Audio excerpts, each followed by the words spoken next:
What's going on, my people? This is Blanche, your host for Black Trending News. This is episode 3 in season 2. If you haven't checked out all of my 40 episodes from season 1, please go do that after you're done watching this video. You're going to love it. So today I'm going to be talking about racism in China.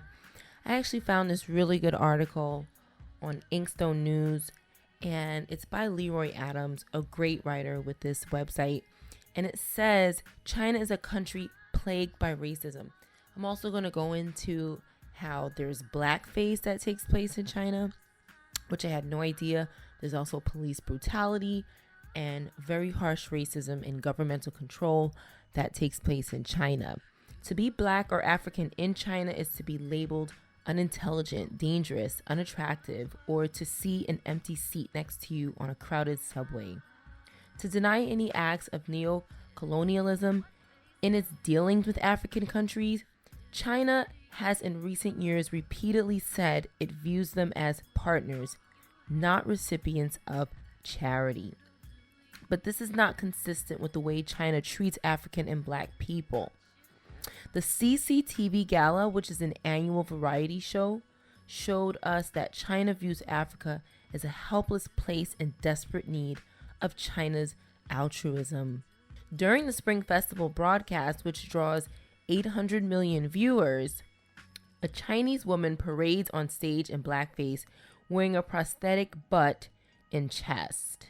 Now, this doesn't surprise me, nor probably anyone else, but it definitely didn't surprise the people in that audience in China. They looked very happy to be viewing what they were viewing. In a city called Guangzhou, dubbed the Chocolate City because of its large African population, Africans consistently report cases of police harassment, random passport checks, and the assumptions of criminal activity. Just last year, WeChat, China's largest social media platform, had to issue an apology because its app translated the words Black foreigner in Chinese as the N-word, nigger in English. Such events are not surprising to Black people. Most of us dust off our shoulders and strive ahead because we've learned to rise above ignorance. China did not invent racism. China is not the first to duplicate it.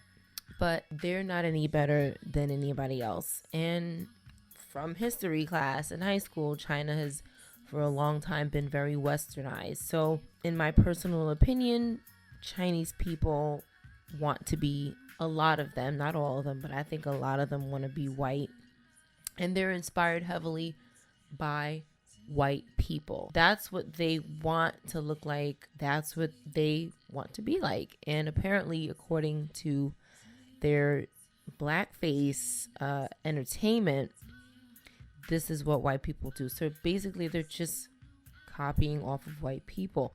And China, again, has a reputation of replicating bags, replicating cultures, selling, bags, selling culture. They're inspired by pretty much every part of the world, but mostly the Western part of the world. So China's an interesting case because they would have you believe it doesn't have to deal with some of the social issues that plague Western societies, like sexism. They say sexism doesn't exist there. Classism. Oh, that's a Western thing. And homophobia is not in China. But racism, they claim that we're sensitive and that they are unaware of what racism is. Come on, China. China claims to be devoid of issues that other countries are plagued by. But the writer Ta-Nehisi Coates said it best. One cannot at once claim to be superhuman and then plead mortal error. In other words, China can't claim to be above racist and discriminatory behavior, but then apologize for telling passengers on Air China to avoid places in London where Black people live. The most alarming thing about racism in China is that it's overt, largely unchecked, and accusations are often met with an apathetic, "We're sorry." That's unlike racism in America, which is covert, gets challenged, and if the perpetrator owns a business, she or he faces a public backlash and economic ruin. In China, this is not a concern because big businesses are often state-owned or protected, ensuring a shield from public criticism and loss of business.